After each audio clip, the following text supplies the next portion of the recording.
Bullet Witch is one of those games that feels like it was destined to be relegated to the rental shelves, and that was largely where I had my experience with it. It was ever present at my local Blockbuster in its dying years, one of those weird Xbox 360 exclusives that no one ever talked about, but that always managed to catch my eye.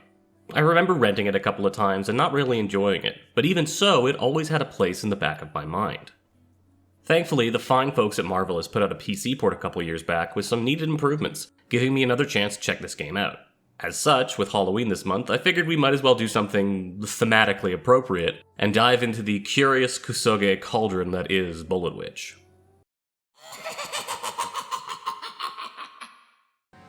The game starts off with a tease towards its big twist and a hot, steaming lore dump to set the stage. To condense it down somewhat, in 2007, some guy chucks himself into a big, spiky, ominous pit, and immediately afterwards shit starts falling apart, to an almost comical degree. It's all a bit overwrought, naturally, with a distinct sense of seriousness that makes it come off even cheesier. At this point, we cut to the far-off post-apocalypse of, 2013? Oh, okay, never mind, that checks out. Anyways, we come upon a group of demon soldiers, referred to as Geis, harassing and eventually murdering a bunch of civilians. As they're reveling in their carnage, they are approached by our protagonist, Ilyich, who swiftly but surely wipes the floor with them like the grunts they are. Guided forward by a dark voice in her head, she's chasing after a large concentration of demons located nearby. And that's basically all that really happens in this level as far as story beats are concerned. The goal of Stage 1 seems to just be to let you run around a bit and figure out the controls while also setting up the overall tone of the world. From this initial encounter, you'll wind your way through the suburbs, hearing the lamentations of the civilians, all while gunning your way through more and more Geists. Eventually, you'll come across some magic barriers and be introduced to Bullet Witch's solitary form of puzzle. These barriers are put up by these horrific singing brain monsters, and you'll need to track them down to move forward. Oftentimes, these guys are just around the bend though, so it's not even really a puzzle so much as padding, which is likely why most stages are dotted with them. You'll blast through a couple here near these apartment buildings before running into your first tank and gaining access to the lightning power, so you can put chocolate and peanut butter together.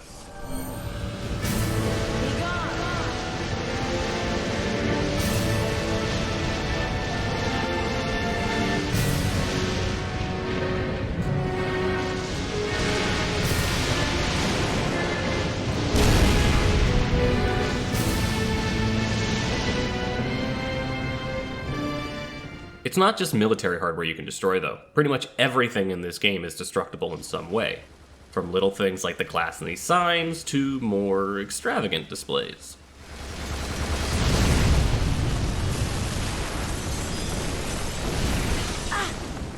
You can even take down whole buildings with the right spells, for better or worse, so we'll touch on that later. For now, let's get out of the suburbs, pop a few more brains, and cross the bridge into the city and Stage 2. Once we're in the city, we come across a group of soldiers fighting against some Geists. After we help them clear out the ghoulies, we're introduced to the world's greatest surviving human being, Maxwell fucking Cougar. He's impressed with Ilyish's strength and general nonchalance, and puts all the Chris Redfield in a bad wig charisma he can into flirting with / recruiting her. She rebuffs his advances though and carries on through the city, looking for the big boss demon that's been commanding all the nearby monsters. This walking tour seems as good a time as any to discuss the finer points of Bullet Witch's gameplay, such as they are. If I had to compare the feel of the shooting here to anything else, it would be Earth Defense Force. It has that same locked camera and spray and pray mentality as EDF, with individual shots feeling like they have little to no discernible impact regardless of the weapon you're using. But even so, it delivers satisfaction just based on the sheer scale of the action. That's why you end up demolishing 4 tanks in the first chapter alone, and why every level seems to be sprinkled with tantalizing silver fuel trucks, garnishing the experience like a nice cherry at the bottom of cheap old fashioned.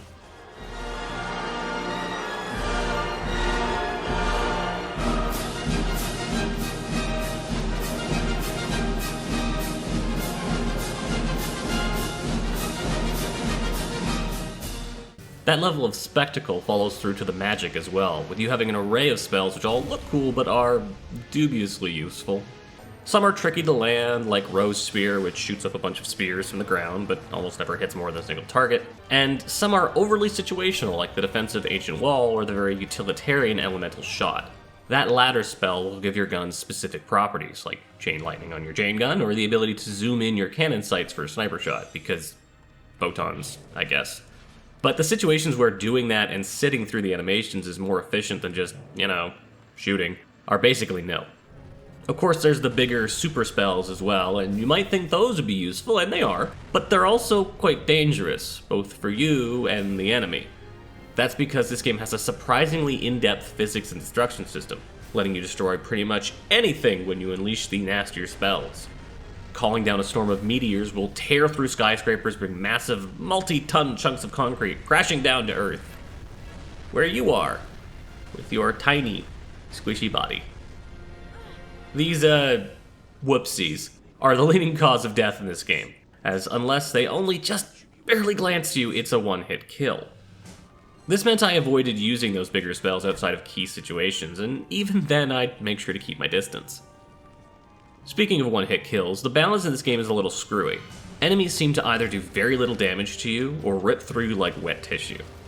Snipers especially can be a pain, as they are instant death dealers, but are easily stun locked, so once you see them, you can very quickly deal with them. Making up for this is a relatively snappy health regen. Not exactly a revolutionary concept, but they do add some depth to it, in that your max health will degrade as you take damage, and you need to kill more enemies in order for that cap to restore, which keeps you from turtling and playing overly careful. I think MP works the same way, but it's never made perfectly clear. That being said, any odd wrinkles aside, the gameplay here ultimately works, and actually is what really holds this whole game together. The shooting is simple enough to never get in the way, every gun and spell has its own place to stand out and contribute, and there's enough sense of progression to push you through the game's more unpleasant moments. At the end of every level, you'll get a certain amount of skill points, and you can use those to unlock as well as power up your guns, spells, and health and magic regen. Once again, hardly the most unique way of handling it, but it's enough to keep things moving. On that note, let's get back to the story.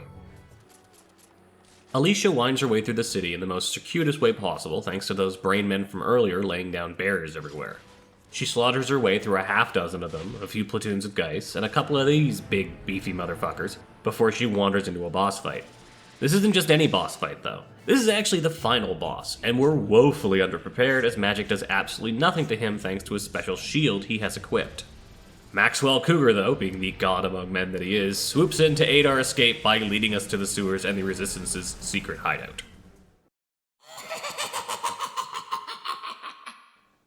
Unfortunately, as we make our way through the tunnels, it becomes clear that the Geist have beaten us to the punch, and have slaughtered all of those stationed here. Maxwell is suitably emotional about this. But I'll never get used to seeing a buddy die! He takes his opportunity to get Ilyich on their side by showing her half of a journal which belongs to the human shish kebab we saw at the start of the game. It details how this man learned his beloved died in a terrible plane crash and how it broke him emotionally. He then found reference to a special singularity lying behind a cursed village, where if you offered up a sacrifice, the devil would bring someone back to life with the power of darkness. This is why we saw him playing extreme cliff diving, and that spiky crevasse is where all the demons are coming from. Why exactly Monsieur Cougar has such an important chunk of plot dump resting on his person is anyone's guess, but it's sufficient enough to get Ilyich on board with the Resistance's plan to go find this damned pit and plug it up. And so, with that goal in mind, the team presses into the deeper parts of the tunnel so that they can make their way to the airport, and along the way they run into what's become of the city's inhabitants.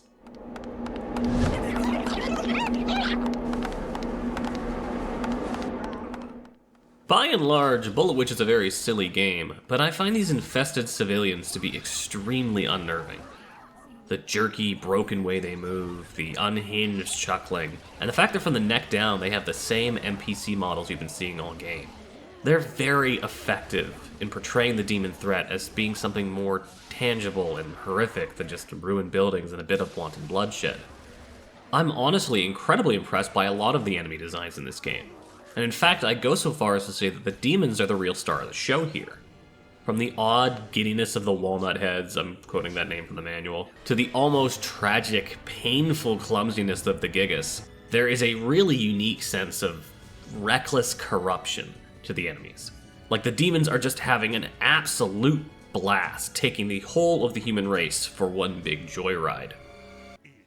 Even the Geist, despite being cannon fodder, have a very solid core design concept, being flayed soldiers wearing mantles made of human faces, mixing body horror with classic military imagery in a way that's quite striking. That concept is taken all the way, too, as not only is there a variety in how the Geist look on a basic level, but they each have a slightly different design based on their function within their squads. Speedy shock troopers wear flight helmets and maintain a nimble crouch. Heavy machine gunners have intimidating gas masks and focus on suppression, and the squad commanders sport a red beret, high collar, and tend to hang back accordingly. This ends up giving what is ultimately a very simple enemy a ton of nuance, both in terms of gameplay and overall character.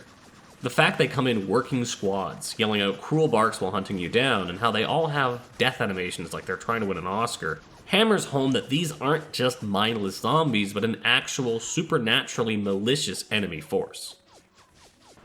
Funnily enough, I'd say the final boss, the one we ran into earlier, is the exception to this rule of quality, which is somewhat tragic.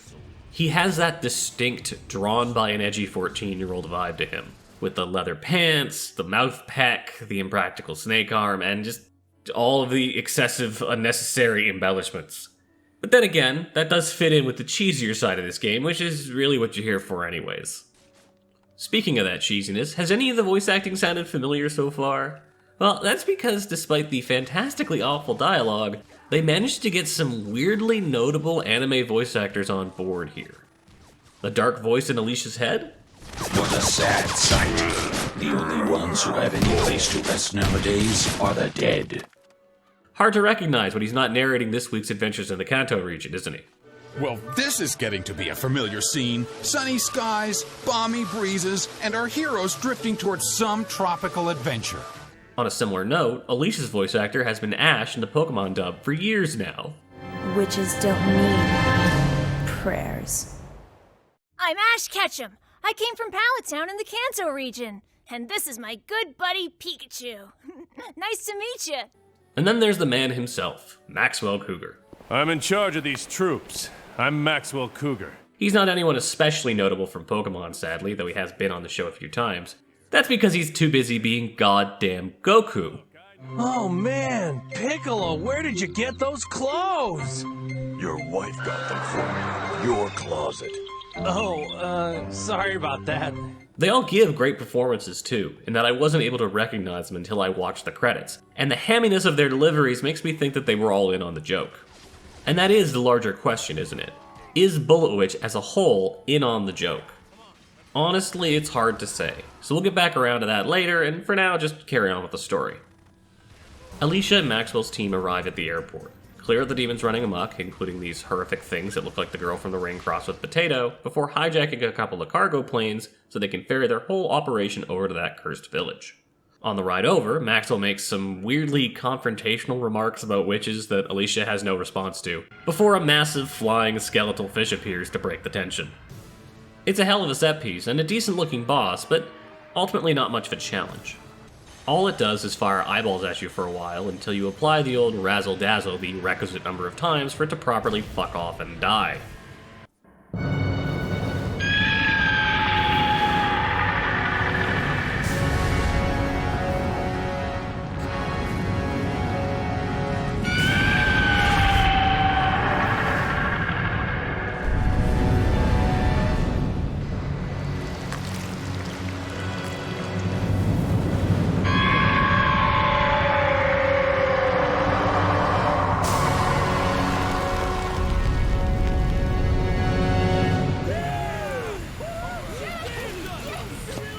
Alicia, that was a hell of a job you did. And now, I've got some good news. We'll be landing at HQ soon. I've got some bad news too. An engine took a hit.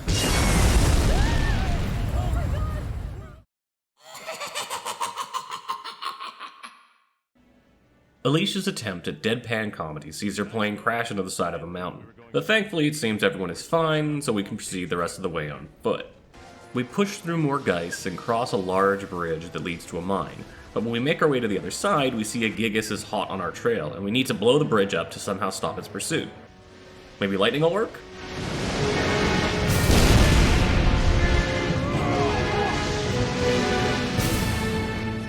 Huh, no.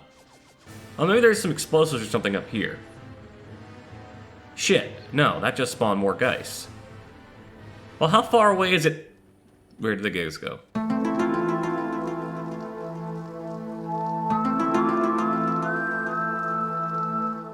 Yeah, so he's disappeared. Full disclosure, this is not my first time playing this game, and I don't recall this happening the last time I played it. Somehow, I managed to break the scripting and blink that Gigas right out of existence. Thankfully, this didn't lock up progression or anything, as I was still able to enter the mine and keep moving. But this little blip in the time-space continuum is indicative of how Bullet Witch kind of falls apart in the back half. Not that the scripting in this game was amazing earlier either. In general, events in this game pop off very rigidly based on simple triggers, and the enemies, despite having all that character I mentioned earlier, have AI that leans more A than I. Why you only start feeling that now, though, is because the first few stages had much smaller and more contained environments that better hid these scenes. And more foolishly, but admirably, Bullet Witch has greater aspirations for its closing stages. Today, though, the jank gods have worked in our favor at least, so we're able to push through the mines and make it to the Resistance's main headquarters, which is of course immediately assaulted by demons. They come in surprisingly small waves of Geist dropped in by helicopter. The darkness in our heads then provides us with the tornado spell to get rid of them, and while it's very impressive looking, it's not super reliable at actually killing anything, and as mentioned earlier, physics is a bitch.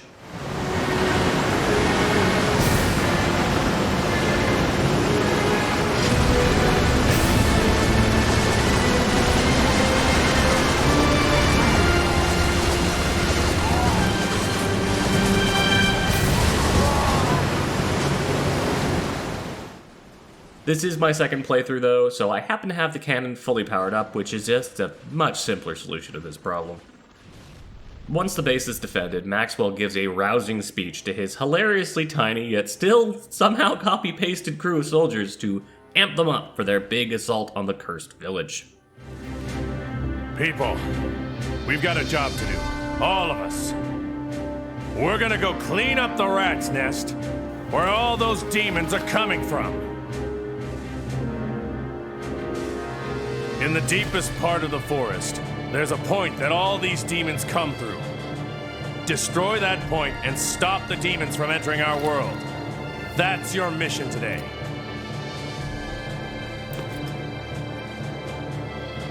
As for what kind of demons, or how many we might be fighting, we have no real idea. Even so, all we can do as soldiers is move forward. You are all fighting for the future of the human race.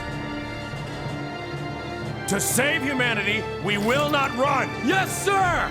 To save humanity, we will fight to our death. Yes, sir! To save humanity, we will put our lives on the line. Yes, sir! Do you hear me? Sir, yes, sir!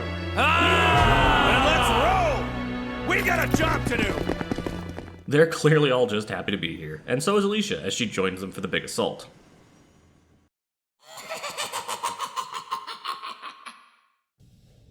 The troops chopper in with Alicia in tow in a scene that's all slow and somber for some reason.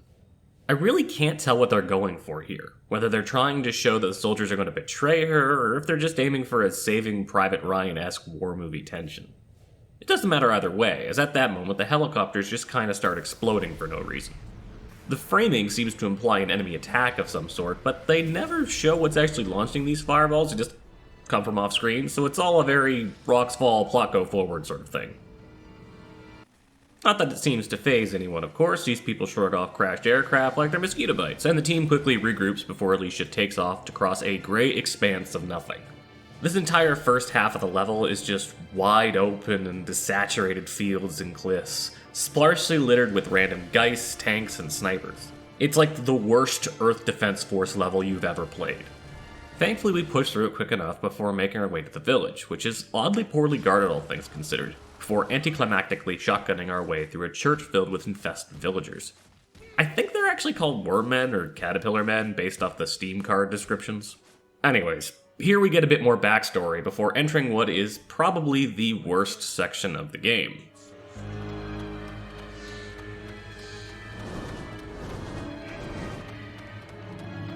I hate this forest. It's not even hard or anything, it's just annoying. To start off with, there is a pea soup thick fog blanketing the entire area, and 90% of the map is just featureless trees that make it impossible to get your bearings.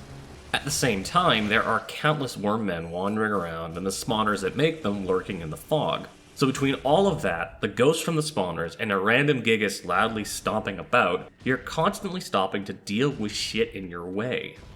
Getting out really just requires hugging the wall until you find this little path full of geists, but even so, this forest is a weird set piece that, despite the spooky atmosphere, is a total pace killer. While the forest, and honestly this level as a whole, sucks, you are at the very least well rewarded for pushing through it with some top quality primo cheese. Ilyich finds the dreaded pit and the big reveal happens, that the man who sacrificed himself and let loose all the demons was in fact her papa, and that it was her who died in that initial plane crash, and that he then revived her using that hell magic. I don't know that I would call that big run-on sentence a twist, or that even the game would call this development a twist, as it's been foreshadowing it so hard the entire time that any possible surprise is gone at this point, but it's fun and schlocky nonetheless. Also, yeah, her dad's living corpse still had the other half of the journal, which begs the question of how in the absolute fuck Maxwell secured the part that he gave you earlier without, coming here. Anyways, after reading it, Ilyich goes full on edgelord, and well, I'm just gonna let this scene play out. The daughter you knew, she's dead.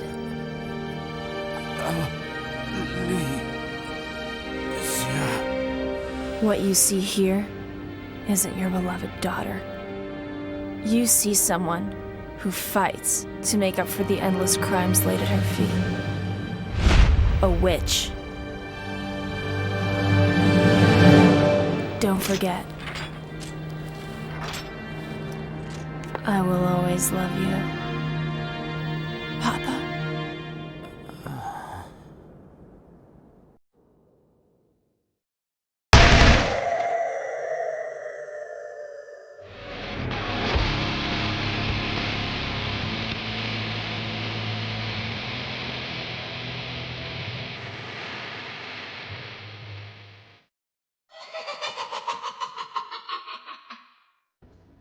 Despite all of that essentially being the end of Ilyish's character arc, and despite the Demon Gate now being closed, which solves the main conflict of this game's plot, we still have another stage to go. That's because the high school notebook demon from earlier is still putting around that big city, and even though she has no real connection to it, and hasn't gained any actual, new powers that would allow her to defeat it, Ilyich is determined to finish him off. As such, she crashes yet another helicopter into the city and sets off to take him down, before being stopped by Maxwell Cougar, who spouts some nonsense about baseball. He convinces Ilyich to help rescue some of his friends still stuck in the city, and the soldiers come along as we wind through a more devastated version of Stage 2. Halfway through, Ilyich reveals her plan to defeat the big demon. As magic won't work against its shield, she's going to have Maxwell and his troops attack the demon instead, because regular bullets will have a better shot at working, I guess?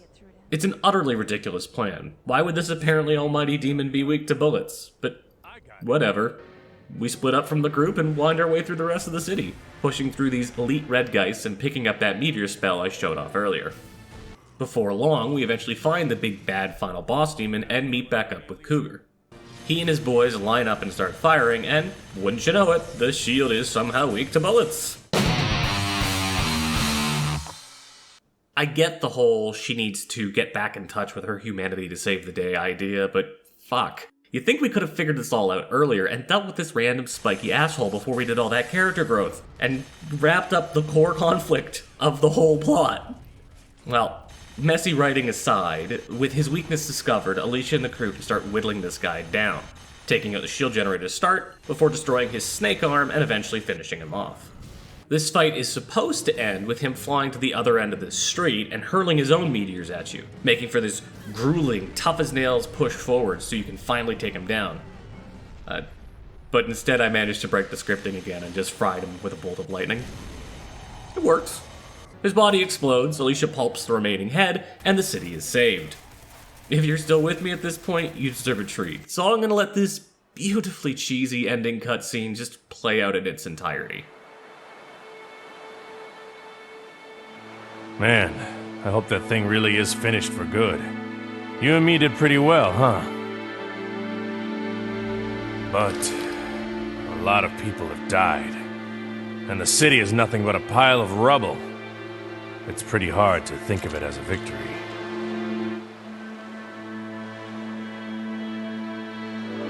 Most of the rest of the world is still living lives of pure misery. This planet, it's facing a dark, dangerous time now. But you, Alicia, you're like a bright light shining in that darkness. With you around, we may just be able to drive out those demons and bring back peace to this crazy world of ours. You gave us back our sense of hope for the future. And for that, I really have to thank you. And another thing, I want you to always remember that you've got a friend right here in me.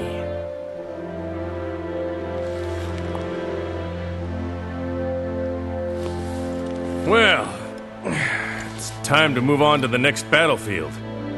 We have to clean up the demons that are still wandering around.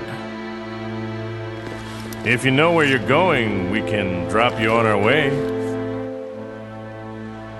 Alicia, do not ride on that flying machine. You know, flying just doesn't agree with me. I think I'll pass. I hear you. Well then, I guess this is the part where we say goodbye.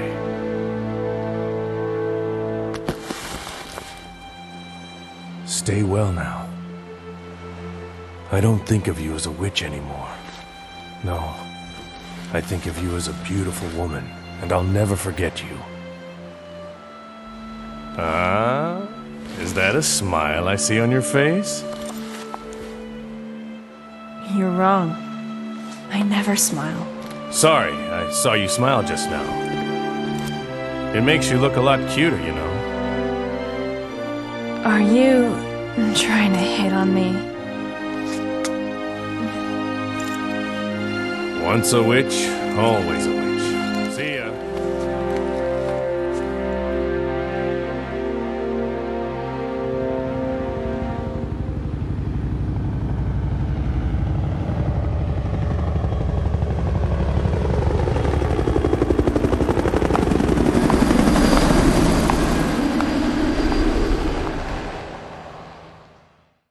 God, I fucking love Maxwell Cougar. True hero of this game right there. Also, I love how any plane she rides in crashing has become the running joke, despite that tendency leading to the near complete and total death of all of mankind. Anyways, with that ridiculous exchange done, Bullet Witch comes to a close. A peaceful vocal track plays over the credits, and we see newspapers scrolling by in the background, detailing Ilych's further heroic deeds, and showcasing how the world is now recovering from all the calamities outlined at the start of the game.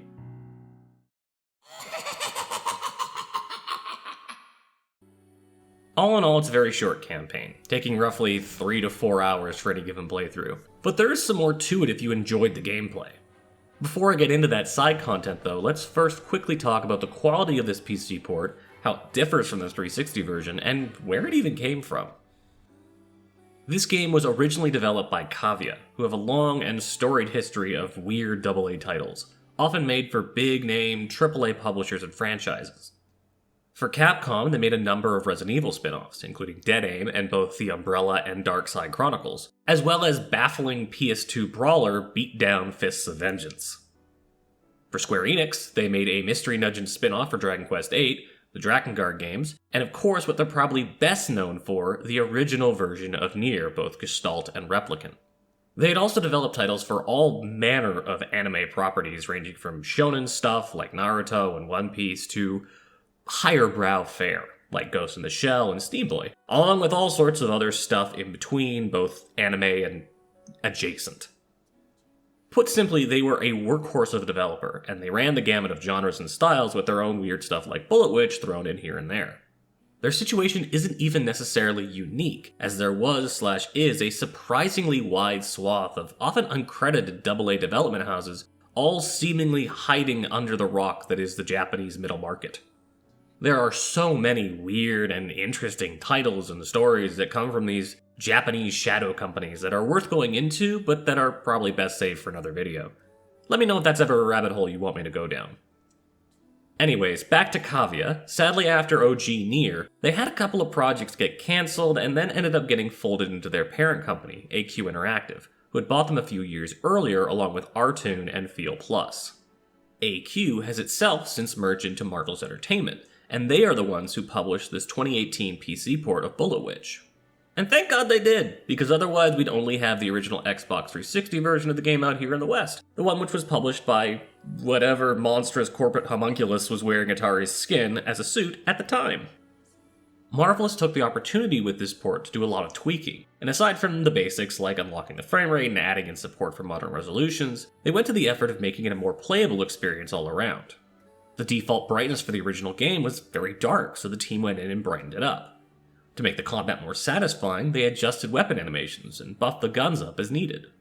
They also adjusted certain enemies' AI to make them more aggressive as they were flat out brain dead before. They even added in a dash, which was previously only a debug feature, despite having a cool visual effect to it, to help navigate Bullet Witch's admittedly overly large, somewhat barren environments that much faster. These are subtle, but also pretty significant changes that go a long way to improving how this game feels to play without sacrificing Bullet Witch's original vision or style. It's rare we see what is essentially just a very late re-release or port get this kind of love and attention, so kudos is due there to Marvelous and whatever members of the old Cavia team are still hanging around for going that extra mile. That's not to say this port is perfect, mind you. I recall Bullet Witch being a bit janky on the 360, and a lot of those rough edges have endured, along with some interesting PC-specific issues. For one, the music that's playing will cut out and then not start back up whenever you pause.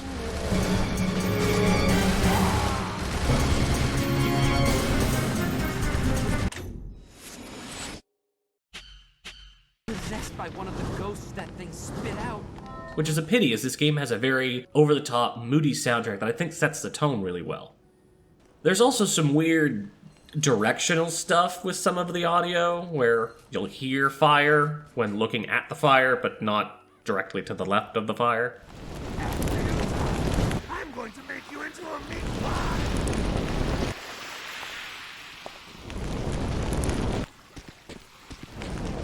Bullet Witch also really wants you to use a controller, because if you try to play the game with just a mouse and keyboard, it runs like this.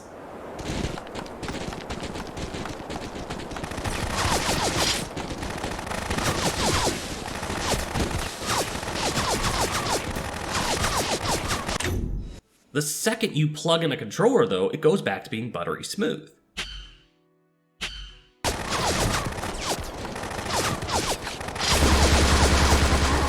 At this point, you can continue to play with a mouse and keyboard without issue, which I recommend as it's a more pleasant way to play the game, but you have to make sure that controller stays connected, otherwise shit will start lagging again. It's such a weird bug, and never have I encountered anything quite like it. This port also has issues with OBS, and trying to record it directly just will flat out not work. So I had to record my desktop instead. For most people though, this will be a non-issue. Outside of those quirks, the jank is largely cosmetic and harmless, thankfully, and in a lot of ways only adds to Bullet Witch's schlocky B-movie charm.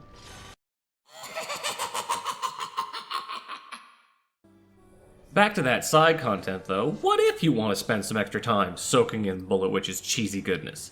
But thankfully the game is very much built with replayability in mind, at least to some extent, though they certainly took a very nose-to-tail approach when it comes to extra content, and I can't say it was for the best. The first thing to explore would be the concept missions, which were paid DLC in the Atari 360 release, along with the sort of scanty mid-2000s costumes you'd expect for a game like this. Honestly, considering how campy this game is, it kinda works. Anyways, those costumes and the concept missions have been added in standard as part of the Marvelous release, and the latter unlocked upon beating the game. These concept missions take chunks of the main game and then remix them entirely, adding in special requirements, putting in additional and stronger enemy spawns, and unlocking your super magic from the get-go so you can go hog wild even in the earlier levels.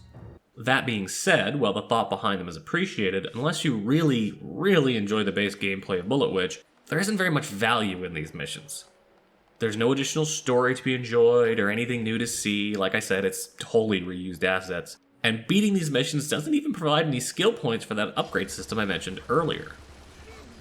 If you're looking to continue that sense of progression, you'll have to go back and replay the campaign. And for what it's worth, they've given you some reason to do so. In addition to the easy, medium, and hard difficulties, there are 2 further tougher difficulties you can unlock, and your upgrades are persistent across every playthrough. You won't earn anywhere close to enough points across any single run to max things out, so you are encouraged to play through the campaign multiple times to see everything the game has to offer as far as the upgrade tree is concerned. Sadly, on a pure gameplay level, there isn't much to differentiate the difficulties in my experience. The majority of the footage you've been seeing is largely from my easy mode run, as I had already beaten the game on normal some months back and just wanted to grab some footage. I also played through and recorded the first 2 levels on hard though, just for the sake of comparison, and from what I can tell, on a structural level, the difficulties are all the same. They have the same enemies, spawning in the same places, and using the same skills and tactics. The only difference was how much damage Ilyich would take per shot and how much she would recover after taking any damage. This means there's very little variety between playthroughs, with the only change being that there's less room to fuck around on those harder difficulties. It's actually kind of baffling they went this route when there is a perfectly good model for what the harder difficulties should look like already implemented into the game. There are a set of extra edition concept missions you can play that have the same layout as the regular campaign missions, but swap in harder enemies and more of them, alongside giving you some goober support soldiers right from the start. These would make far more sense as the next step up in difficulty and provide a fresh experience run to run, rather than the existing model of focusing on memorizing enemy spawns as damage scaling becomes more and more punishing. To be fair, I have not played the 2 unlockable difficulties, so maybe these extra edition setups are used there, but I very much doubt it. Of course, this is all assuming you even want to play the campaign again in the first place, which certainly isn't a given.